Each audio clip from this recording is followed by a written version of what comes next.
بنا لو، جماعی کو اللہ کی رضا کے لیے قائم کرو. اس کی نصیحت اس کو ہو رہی ہے جو باللہ الجوم اللہ، جو اللہ سے ڈرے گا اللہ تعالیٰ تنگی سے نکلنے کے لیے سبیل پیدا کرے گا اور اللہ رزق دے گا جہاں سے اس کا ضمانت دی ہے. جو اللہ تعالیٰ پر توکل کرے گا رب کا اللہ اپنے معاملے کو پورا کرنے والے جو فیصلہ سے ہر چیز کرتا ہے. اب وہ عورتیں یشنا من المحیط جو حیض سے نا امید ہوگی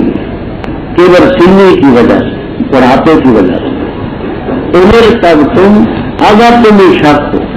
کس بات کا شک ہو کہ عدت پہ ان کی عزت کیا ہے، انہیں تب تم کی یہ شک ہے کہ ان کی عزت کیا ہے،